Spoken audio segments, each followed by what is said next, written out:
UP PCS का ये part 2 है, टेस्ट सीरीज चल रहा है। कल हमने इसमें एक पार्ट करवा दिया था और 39 क्वेश्चन तक हमने उसमें सॉल्व करवाए थे। आज हम 40 क्वेश्चन से स्टार्ट करते हैं। तो 40 क्वेश्चन है, भारतीय संसद के परिप्रेक्ष्य में शून्यकाल कहा जाता है। भारतीय संसद के परिप्रेक्ष्य में शून्यकाल कहा जाता है। जिसमें ऑप्शन ए है संसदीय कार्यवाही के पूर्वार्ध का समय, या प्रश्नकाल के तुरंत बाद का समय, प्रश्नकाल के पहले का समय, या संसदीय कार्यवाही के उत्तरार्ध का समय। तो इसमें आंसर जो होगा बी, प्रश्नकाल के तुरंत बाद का समय। भारतीय संसद में शून्यकाल को प्रश्नकाल के तुरंत बाद के समय को कहा जाता है, और दोनों सदनों में प्रश्नकाल के बाद के समय को शून्यकाल कहा जाता है, क्योंकि इसका समय जो होता है 12 बजे से लेकर 1 बजे तक रहता है। और भारतीय संसद का ही देन है शून्यकाल, और कहीं पर इसका जो है जिक्र नहीं है। ठीक है, नेक्स्ट क्वेश्चन 41 पे हम जाते हैं। निम्नलिखित राज्यों में कौन सा राज्य सभा में एक समान सीटों का प्रतिनिधित्व नहीं करता?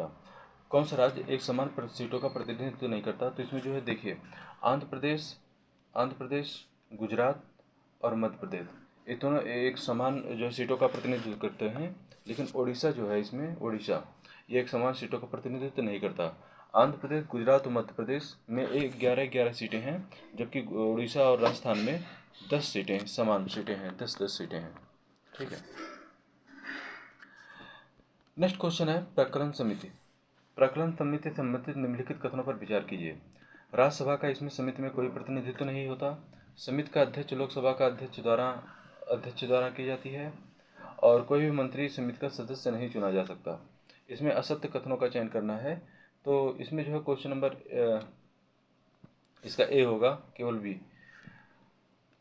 केवल 2। समिति का अध्यक्ष लोकसभा अध्यक्ष द्वारा, समिति की जो अध्यक्षता होता है लोकसभा अध्यक्ष द्वारा की जाती है, इसका ये गलत है। समिति की जो प्रकलन समिति की अध्यक्षता है लोकसभा के सदस्य द्वारा की जाती है, जिसकी नियुक्ति लोकसभा अध्यक्ष द्वारा होता है। ठीक है, तो इसमें असत्य कथनों का चयन करना है, तो इसमें केवल 2।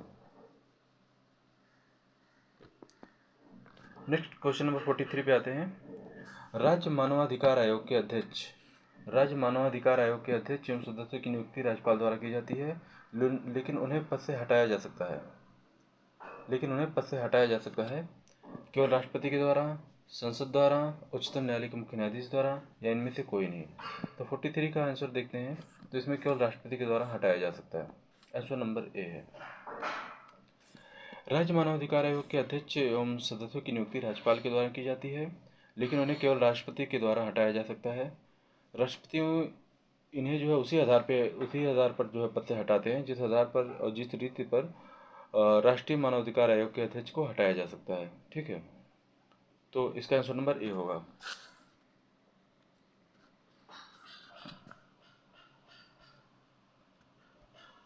नेक्स्ट क्वेश्चन क्वेश्चन नंबर 44 पे आते हैं हम लोग। निम्नलिखित कथनों पर विचार करें। इसमें है नीति आयोग एक गैर संवैधानिक निकाय है, और नीति आयोग एक गैर वैधानिक निकाय है यहाँ पे, और गैर संवैधानिक निकाय है। इसके बारे में देखना है हमें। तो देखिए, इसमें जो आंसर होगा 1 और 2। देखिए, नीति आयोग एक गैर वैधानिक निकाय है, आपको पता होगा, और नीति आयोग एक गैर संवैधानिक निकाय है, ये भी पता होगा। क्योंकि नीति आयोग का संबंध जो है, जो दोनों संबंध जो है कथन जो दिए गए हैं 1 और 2 दोनों सत्य हैं। और नीति आयोग योजना आयोग की तरह ही भारत सरकार की एक कार्यकारी संकल्प द्वारा सृजित निकाय है, और यह भारत सरकार की नीति निर्माण में शीर्ष जो है प्रबुद्ध मंडल है ना। एक क्वेश्चन नंबर 44 हुआ आपका। नेक्स्ट क्वेश्चन पे आते हैं 45 पे। निम्नलिखित कथनों पर विचार करें। विश्व में सर्वप्रथम लोकपाल संस्था की कल्पना जो है स्वीडन में की गई थी। भारत में प्रथम लोकपाल अध्यक्ष पीसी घोष हैं। नेक्स्ट, लोकपाल अध्यक्ष का कार्यकाल 5 वर्ष या 65 वर्ष की आयु तक होता है। तो इसमें जो है सत्य कथन का चुनाव करना है। ठीक है, तो सत्य कथन का चुनाव करना है। इसमें जो है आंसर जो होगा 1 और 2 होगा, है ना, क्योंकि विश्व में सर्वप्रथम लोकपाल संस्था की कल्पना जो है स्वीडन में की गई थी, यह सही है। और भारत में प्रथम लोकपाल अध्यक्ष जो है पीसी घोष थे, ये भी सही है। लेकिन लोकपाल अध्यक्ष का कार्यकाल जो होता है, इसमें जो है कार्यकाल का थोड़ा सा इसमें मिस्टेक दिया हुआ है। इनका कार्यकाल 5 वर्ष और 70 वर्ष की आयु तक होता है। तो इसमें केवल आंसर नंबर ए होगा, 1 और 2। नेक्स्ट क्वेश्चन नंबर 46 में हम लोग आते हैं। और निम्नलिखित अनुच्छेदों में जस्ट एक मिनट। निम्नलिखित अनुच्छेदों में किस एक में यह वर्णित है कि राज्यपाल को सहायता एवं सलाह देने हेतु एक मंत्रिपरिषद होगी जिसका प्रधान मुख्यमंत्री होगा। ठीक है, तो इसका डायरेक्ट आर्टिकल से क्वेश्चन पूछा गया है। तो इसमें अनुच्छेद जो होता है आप लोग डायरेक्ट पता होगा, इसमें डायरेक्ट जो है 166 163 में यह वर्णित है कि राज्यपाल को सहायता एवं सलाह देने हेतु एक मंत्रिपरिषद होगा और जिसका प्रधान जो है मुख्यमंत्री होता है। ठीक, राज्यपाल को सहायता देने के लिए। नेक्स्ट क्वेश्चन नंबर 47 में आते हैं हम लोग। निम्नलिखित में से कौन सा एक मुख्य व्यय भारत की संचित निधि पर भारित नहीं है? भारत की संचित निधि पर भारित नहीं है। यहाँ पे देखिएगा, राज्य का नहीं, भारत की संचित निधि पे बात हो रहा है। ठीक है, तो लोकसभा अध्यक्ष के वेतन एवं भत्ते, भारत के नियंत्रक एवं महालेखा परीक्षक का पेंशन, उच्च न्यायालय के न्यायाधीशों का वेतन या उच्च न्यायालय के न्यायाधीशों का पेंशन। तो 47 का आंसर जो होगा इसमें सी होगा, उच्च न्यायालय के न्यायाधीशों का वेतन। देखिए, जो उच्च न्यायालय के न्यायाधीशों का वेतन होता है और राज्य की संचित निधि पर भारित होता है। किस पे? राज्य की संचित निधि पर भारित होता है। और जितने भी इसमें लोकसभा अध्यक्ष, भारत के नियंत्रक एवं महालेखा परीक्षक और उच्च न्यायालय के न्यायाधीशों का पेंशन जो होता है भारत की संचित निधि पर भारित होता है, लेकिन उच्च न्यायालय के न्यायाधीशों का जो पेंशन होता है यह राज्य की संचित निधि पर भारित होता है। यह इंपॉर्टेंट क्वेश्चन है, ASC RO में भी ये क्वेश्चन पूछा गया है, तो इस पर ध्यान रखिएगा। ये है ना, मतलब डबल स्टार क्वेश्चन है ये, और नोट कर लीजिएगा। नेक्स्ट क्वेश्चन नंबर 48 पे आते हैं। 48 क्वेश्चन है, राष्ट्रपति के निर्वाचन मंडल में केंद्र शासित प्रदेशों दिल्ली और पुडुचेरी विधानसभाओं के निर्वाचित सदस्यों को किस वर्ष शामिल किया गया? तो दिल्ली और पुडुचेरी के विधानसभाओं के निर्वाचित सदस्यों को किस वर्ष शामिल किया गया था? तो इसमें 1992 में शामिल किया गया था, 1992 में। देखिए, 17वें जो 70 जो कॉन्स्टिट्यूशन अमेंडमेंट था उसके द्वारा 1992 में दिल्ली और पुडुचेरी विधानसभाओं के निर्वाचित सदस्यों को राष्ट्रपति के निर्वाचन मंडल में शामिल किया गया। और राष्ट्रपति का निर्वाचन एक निर्वाचक मंडल के सदस्यों द्वारा अनुपातिक प्रतिनिधित्व के आधार पर एकल संक्रमणीय मत प्रणाली द्वारा किया जाता है। और निर्वाचक मंडल में शामिल सदस्य जो होते हैं वो होते हैं संसद के दोनों सदनों के निर्वाचित सदस्य, राज्य विधानसभाओं के निर्वाचित सदस्य और केंद्र शासित प्रदेश दिल्ली पुडुचेरी विधानसभाओं के निर्वाचित सदस्य। नेक्स्ट क्वेश्चन 49 पे आते हैं। निम्नलिखित में से कौन सा अनुच्छेद केंद्र और राज्य विधायी संबंधों के बारे में चर्चा करता है?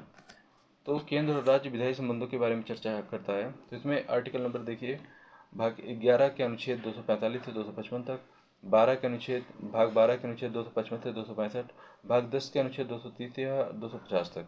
तो इसमें आंसर नंबर ए होगा, अनुच्छेद 245 से 255 तक, भाग 11 के अनुच्छेद 245 से 255 तक।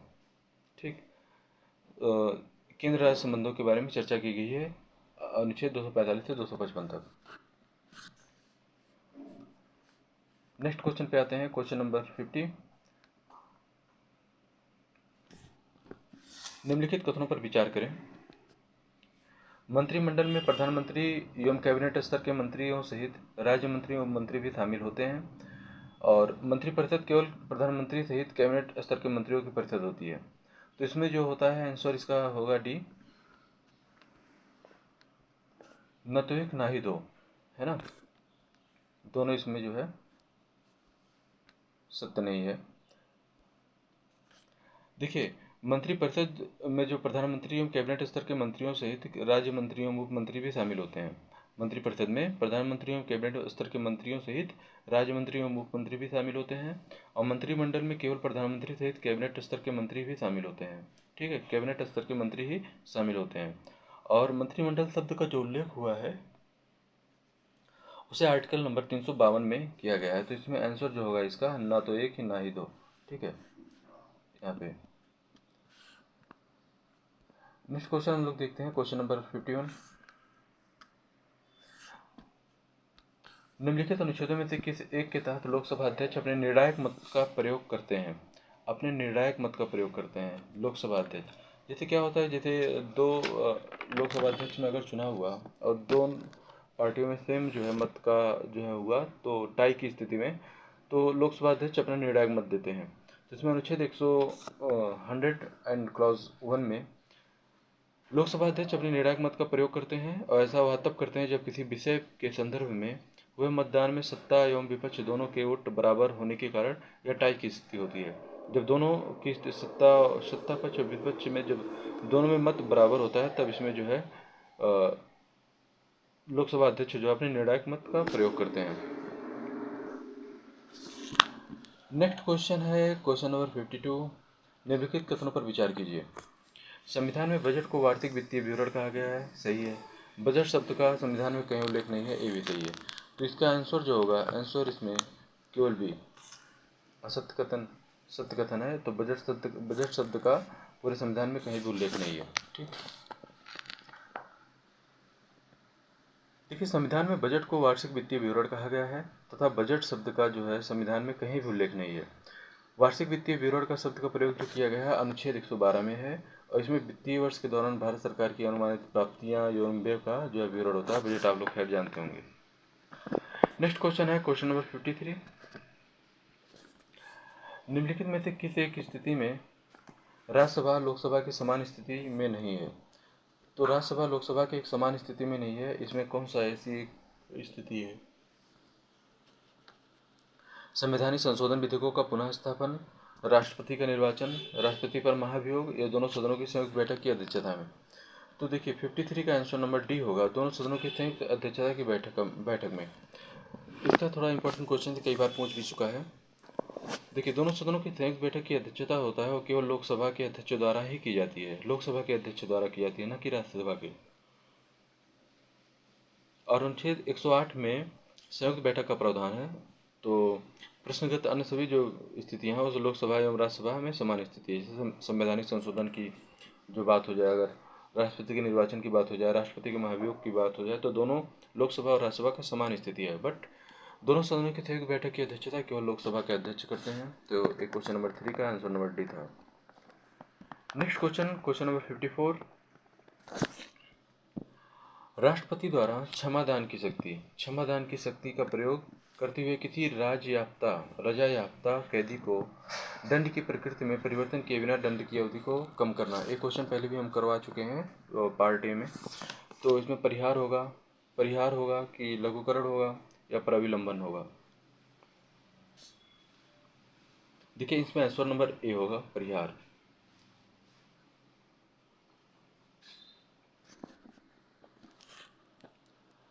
आंसर नंबर ए होगा, परिहार। दोनों सदनों की संविधान के जो अनुच्छेद 72 में राष्ट्रपति को क्षमादान की शक्ति प्रदान की गई है, इसमें निम्नलिखित बातें सम्मिलित हैं। जैसे क्या? क्षमा, दोषी को पूर्णतः मुक्त कर दिया जाता है। लघुकरण, दंड के स्वरूप को बदलकर कम कर दिया जाता है। विराम की स्थिति में क्या होता है? किन्हीं विशेष परिस्थितियों में सजा को कम कर दिया जाता है। और परिहार की स्थिति में दंड की प्रकृति जो होता है उसमें परिवर्तन किए बिना दंड की अवधि को कम कर दिया जाता है। प्राविलंबन की स्थिति जब होती है, किसी दंड विशेषकर मृत्यु दंड की अस्थायी रोक लगा दिया जाता है और ये सब राष्ट्रपति के द्वारा ही किया जाता है। एक बात और ध्यान देना कि राष्ट्रपति केवल मृत्यु दंड को मृत्यु दंड से अगर किसी को जो है बचा सकता है तो राष्ट्रपति ही कर सकता है, अन्य और कोई भी राज्यपाल अन्य के द्वारा नहीं किया जा सकता। ठीक है। इसमें एक क्वेश्चन नंबर 55 पे हम लोग आते हैं और क्वेश्चन नंबर 55 है, इसमें अभिकथन ये दिया है और कारागार दिया है। भारतीय उच्चतम न्यायालय को न्यायिक अधीक्षक का अधिकार दिया गया है। उच्चतम न्यायालय यानी सुप्रीम कोर्ट की बात हो रही है। और कारण दिया, भारत में एकीकृत इंटीग्रेटेड न्यायिक की व्यवस्था है। ठीक है। तो क्वेश्चन नंबर 55 का आंसर ए होगा, ए और दोनों सही हैं और आर ए का सही व्याख्या करता है। तो भारतीय उच्चतम न्यायालय को न्यायिक अधीक्षक का अधिकार दिया गया है और भारत में एकीकृत न्यायिक व्यवस्था है। ये आप लोग पॉलिटी में फर्स्ट में ही पढ़े होंगे, है ना। तो भारतीय उच्चतम न्यायालय को न्यायिक अधीक्षक के अधिकार है क्योंकि भारत में एकीकृत न्यायिक व्यवस्था है। इसके तहत सभी उच्च न्यायालयों पर भारतीय उच्चतम न्यायालय का नियंत्रण रहता है और यह विधि द्वारा कार्यवाही के तहत अधिकारों की रक्षा करता है। नेक्स्ट क्वेश्चन नंबर 56 है, केंद्रीय प्रशासनिक अधिकरण CAT के संबंधित निम्नलिखित कथनों पर विचार करें। यह एक संवैधानिक निकाय है। इसकी स्थापना 1 नवंबर 1985 को की गई थी और इसके अधिकरण के सदस्यों के केवल प्रशासनिक क्षेत्र से होते हैं जिनकी नियुक्ति राष्ट्रपति द्वारा की जाती है। तो इसमें असत्य कथनों का चयन करना है। इसका आंसर नंबर 1 और 3 होगा। देखिए, केंद्रीय प्रशासनिक प्राधिकरण जो होता है अनुच्छेद 323 क्लॉज ए के तहत स्थापित एक संवैधानिक निकाय है और इसकी स्थापना 1 नवंबर 1985 को की गई थी।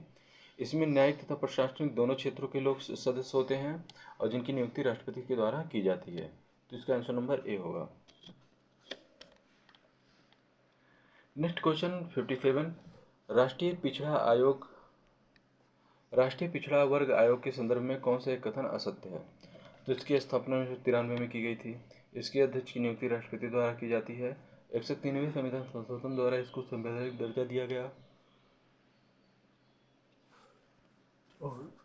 और डी है, इसके सदस्यों की सेवा शर्तों का निर्धारण राष्ट्रपति करते हैं।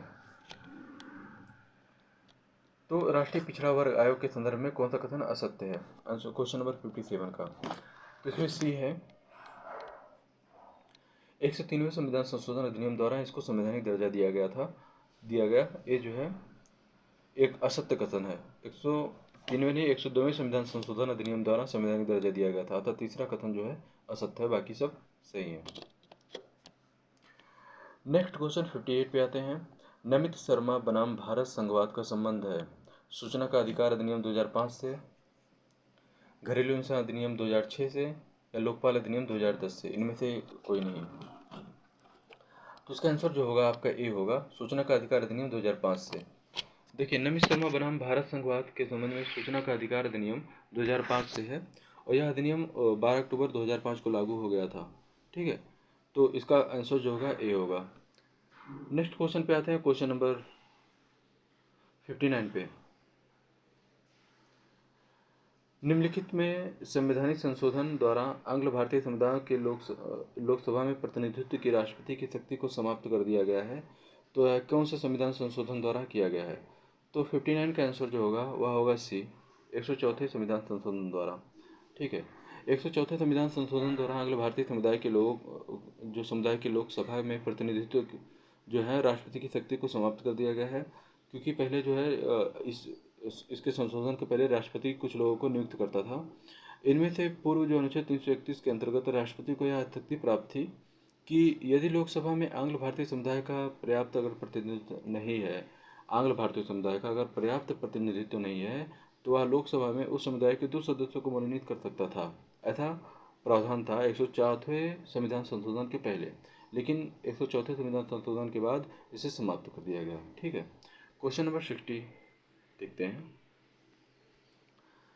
क्वेश्चन नंबर 60 है, निम्नलिखित कथनों पर कौन सा एक उपराष्ट्रपति के संबंध में सत्य नहीं है? तो उपराष्ट्रपति के संबंध में सत्य नहीं है, इसको देखते हैं। इसमें राज्यसभा के सदस्य निर्वाचित होने की योग्यता होनी चाहिए। उपराष्ट्रपति बनने के लिए कम से कम 35 वर्ष की आयु होनी चाहिए। इनमें चुनाव में संसद के दोनों सदस्यों का केवल निर्वाचित सदस्यों का होने चाहिए। इनका कार्यकाल पद ग्रहण की तारीख से 5 वर्ष तक होता है। तो क्वेश्चन नंबर 60 का आंसर ए होगा, उसमें राज्यसभा के सदस्य निर्वाचित होने की योग्यता होती है। ठीक है, राज्यसभा का सदस्य निर्वाचित होने की योग्यता होती है और उपराष्ट्रपति ही राज्यसभा का पदेन सभापति होता है। ठीक है, तो इसमें आंसर नंबर सी होगा। जो भारत के नियंत्रक जो उपराष्ट्रपति में संसद के दोनों सदनों में के मनोनीत एवं निर्वाचित दोनों सदस्य होते हैं, उस उपराष्ट्रपति का चुनाव अनुपातिक प्रतिनिधित्व पद्धति के अनुसार एकल संक्रमणीय मत द्वारा होता है।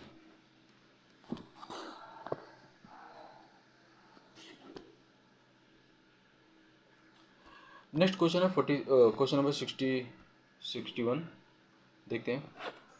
भारत में नियंत्रक एवं माल्यका परीक्षक निम्नलिखित संसद समितियों में से किस एक मित्र एवं मार्गदर्शक माना जाता है? किस एक का मित्र एवं मार्गदर्शक माना जाता है? ठीक है, क्वेश्चन नंबर 61 है, भारत के नियंत्रक एवं महालेखा परीक्षक जो होते हैं लोक लेखा समिति का मित्र और मार्गदर्शक माना जाता है। तो आंसर नंबर इसका होगा लोक लेखा समिति को। ठीक है, भारत का नियंत्रक एवं महालेखा परीक्षक लोक लेखा समिति का मित्र एवं मार्गदर्शक माना जाता है और लोक लेखा समिति का कार्यवाही की मध्यस्थता नियंत्रण एवं महालेखा परीक्षा द्वारा की जाती है। इसको इस समिति की आंख और कान भी कहा जाता है। ठीक है, ये क्वेश्चन नंबर 61 का था आंसर। आते हैं क्वेश्चन नंबर 62 पे। इसमें सत्य कथन का चयन करना है। वित्त आयोग का अध्यक्ष प्रधानमंत्री होता है। या वित्त आयोग के सदस्यों की संख्या 5 होती है। राज्य वित्त आयोग एक संवैधानिक संस्था है या इनमें से कोई नहीं। क्वेश्चन नंबर 63 का सी आंसर होगा, राज्य वित्त आयोग एक संवैधानिक संस्था है। देखिए, अनुच्छेद 280 के अंतर्गत वित्त आयोग का अध्यक्ष राष्ट्रपति द्वारा नियुक्त कोई व्यक्ति होता है। इसके अतिरिक्त इसमें 4 सदस्य होते हैं। प्रत्येक जो है 5 वर्ष बाद वित्त आयोग के पुनर्गठन का प्रधान है। प्रत्येक 5 वर्ष बाद जो है वित्त आयोग के पुनर्गठन का प्रधान है। और वित्त आयोग का प्रमुख कार्य केंद्र और राज्यों के बीच करों के बंटवारे की सिफारिश प्रस्तुत करना है। वर्तमान में 15वें वित्त आयोग ने अपनी रिपोर्ट 9 नवंबर 2020 को सौंपी थी और जिसके अध्यक्ष एन.के. सिंह थे। भारतीय संविधान के अनुच्छेद 243 क्लॉज ए के अनुसार राज्य वित्त आयोग का गठन किया गया है। यह एक संवैधानिक संस्था है। क्या है? एक संवैधानिक संस्था है। क्वेश्चन नंबर 63, निम्न में से क्या भारतीय संविधान का एकात्मक लक्षण नहीं है? जैसे एकात्मक लक्षण क्या नहीं है? एकल संविधान, एकल नागरिकता, संविधान की कठोरता, उपरोक्त में से कोई नहीं। तो 63 का आंसर जो होगा सी, संविधान की कठोरता। देखिए, संविधान की कठोरता भारतीय संविधान का एक संघात्मक लक्षण है और इसके अंतर्गत संविधान संशोधन की जो निश्चित विधि का उल्लेख संविधान में किया गया है और कुछ अनुच्छेदों जैसे जो राज्यों को प्रभावित कर सकते हैं उनमें संशोधन विशेष बहुमत तथा आधे से अधिक राज्यों की सहमति से ही किया जा सकता है। अन्य सभी एकात्मक लक्षण है। ठीक है।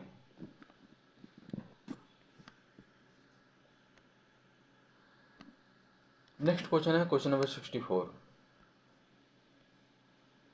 अभिलेख न्यायालय। ये इंपॉर्टेंट क्वेश्चन है। अभिलेख न्यायालय के रूप में उच्च न्यायालय के पास कौन सी शक्तियां हैं? पहला है, उच्च न्यायालय के फैसले कार्यवाही एवं कार्य परिसाक्ष्य के रूप में रखे जाते हैं। इसकी अवमानना पर साधारण कारावास या आर्थिक दोनों प्रकार का दंड दिया जा सकता है। क्वेश्चन नंबर 64 का आंसर जो होगा इसका सी होगा, 1 और 2 दोनों कथन सत्य हैं।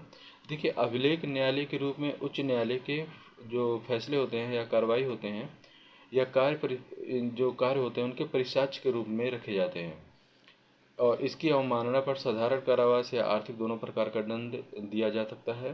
अनुच्छेद 215 के तहत उच्च न्यायालय अभिलेख न्यायालय के रूप में वर्णित है। कौन सा आर्टिकल? आर्टिकल 215 के तहत उच्च न्यायालय अभिलेख न्यायालय के रूप में वर्णित है और इन अभिलेखों को साक्ष्य के तौर पर रखा जाता है। अधीनस्थ न्यायालयों में कार्रवाई के समय इस पर सवाल नहीं उठाए जा सकते। ठीक है। नेक्स्ट क्वेश्चन नंबर 65 पे आते हैं।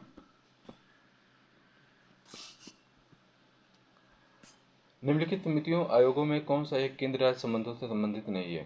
पहला है राजमन्नार आयोग, सरकारी आयोग, मुंशी आयोग या दिनेश गोस्वामी समिति।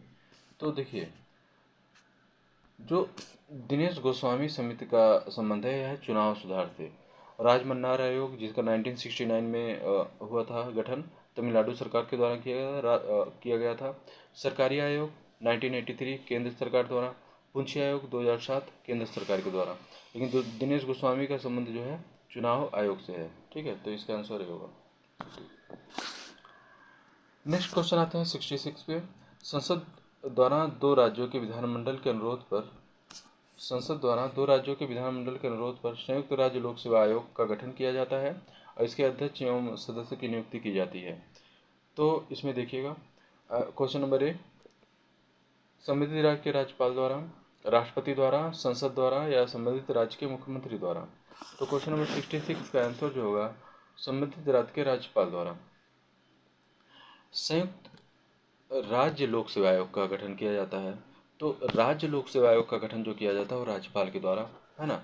और जो यूनियन सर्विस कमीशन यूपीएससी है, संघ लोक सेवा आयोग का गठन जो किया जाता है राष्ट्रपति द्वारा। ठीक, तो इसमें देखिएगा, संसद द्वारा राज्यों के विधानमंडल के अनुरोध पर संयुक्त राज्य लोक सेवा आयोग का गठन किया जाता है और इसके अध्यक्ष एवं सदस्यों की नियुक्ति राष्ट्रपति के द्वारा की जाती है। ठीक है, संयुक्त राज्य लोक सेवा आयोग का गठन किया जाता है, इनके अध्यक्ष और एक क्वेश्चन गलत थोड़ा सा इसमें है, इसमें देखिएगा आंसर बी होगा। ठीक है, राष्ट्रपति के द्वारा। तो राष्ट्रपति के द्वारा इसकी जो है नियुक्ति की जाती है। ठीक है। नेक्स्ट क्वेश्चन 67 पे आते हैं हम लोग। इसमें अभी कथन एक और कारण आर दिया गया है। अनुच्छेद 352 के आधार पर लगाए गए राष्ट्रीय आपातकाल के समय राज्य पूर्णतः केंद्र के अधीन हो जाते हैं। ठीक है, राज्य विधानमंडल निलंबित हो जाती है और नीचे दी गई कूट का सही जो है आंसर इसमें देखना है। तो 67 का जो होता है आंसर इसमें सी होगा। ए सही है परंतु आर गलत है। देखिए, राज्य विधानमंडल निलंबित नहीं होती है। अनुच्छेद 352 के आधार पर लगाए गए राष्ट्रीय आपातकाल पूर्ण राज्य पूर्णतः केंद्र के अधीन हो जाते हैं, ये तो सही है। लेकिन राज्य विधानमंडल निलंबित नहीं होती है, निलंबित हो जाती है, यह गलत है। तो इसमें आंसर नंबर 3 सही होगा। नेक्स्ट क्वेश्चन है 68। आपातकाल की घोषणा होने पर निम्नलिखित अनुच्छेदों में कौन सा एक स्वतः ही अनुच्छेद 19 के अंतर्गत आने वाले मूल अधिकारों को निलंबन कर देता है? यह इंपॉर्टेंट क्वेश्चन है ना, बहुत इंपॉर्टेंट क्वेश्चन है, इसे नोट करिएगा, मतलब आने वाले एग्जाम्स में आ सकते हैं। तो देखिएगा 68 का आंसर जो होगा 358, आंसर अनुच्छेद 358। जो आपातकाल की घोषणा होने पर अनुच्छेद 358 स्वतः ही अनुच्छेद 19 के अंतर्गत आने वाले मूल अधिकारों को निलंबित कर देता है। अनुच्छेद 359 का संबंध जो है उन सभी मूल अधिकारों से है जिनका राष्ट्रपति के आदेश द्वारा निलंबन हो जाता है। ठीक, तो आंसर नंबर ए होगा। नेक्स्ट क्वेश्चन है क्वेश्चन नंबर 69। उपराष्ट्रपति कार्यवाहक राष्ट्रपति के रूप में अधिकतम कितनी अवधि तक कार्य करता है? उपराष्ट्रपति कार्यवाहक राष्ट्रपति के रूप में अधिकतम कितनी अवधि तक कार्य करता है? तो इसका आंसर होगा 6 माह तक। 6 माह तक। जब राष्ट्रपति का पद उसके त्यागपत्र या निष्कासन या आकस्मिक मृत्यु अथवा अन्य कारणों से रिक्त हो जाता है तो उपराष्ट्रपति कार्यवाहक राष्ट्रपति के रूप में कार्य करता है और यह कार्यवाहक राष्ट्रपति के रूप में अधिकतम 6 माह तक कार्य कर सकता है और इसकी अवधि में नए राष्ट्रपति का चुनाव आवश्यक होता है, यानी कि 6 महीने के अंतर्गत नए राष्ट्रपति का चुनाव जो है करवा लिया जाता है। नेक्स्ट क्वेश्चन, निम्नलिखित में से पंचायती राज व्यवस्था का उद्देश्य क्या है? पंचायती राज व्यवस्था का उद्देश्य क्या है? राजनीति में निवासियों की भागीदारी को सुनिश्चित करना, लोकतंत्र की शक्ति को विकेंद्रीकरण करना, कृषक वर्ग की राजनीति के लिए जागरूक बनाना। उपरोक्त में से कोई नहीं। तो क्वेश्चन नंबर 70 का आंसर जो है इसमें आंसर बी होगा, लोकतंत्र की शक्ति का विकेंद्रीकरण करना। ठीक है, पंचायती राज व्यवस्था का यही उद्देश्य है। तो भारत में पंचायती राज व्यवस्था का मुख्य उद्देश्य जो है लोकतंत्र की शक्ति का विकेंद्रीकरण करना है और पंचायती राज व्यवस्था ग्रामीण भारत की स्थानीय स्वशासन प्रणाली है। आधुनिक भारत में 2 अक्टूबर 1957 को 1957 को पंचायती राज व्यवस्था लागू की गई थी। ठीक है,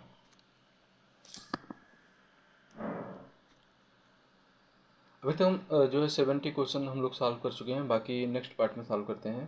अगर आपको इम्पोर्टेंट और अच्छा लगा वीडियो तो लाइक करिएगा, कमेंट करिएगा कि और इसमें क्या सुधार किया जा सकता है, और अगर अच्छा लगे तो चैनल सब्सक्राइब करिएगा। धन्यवाद।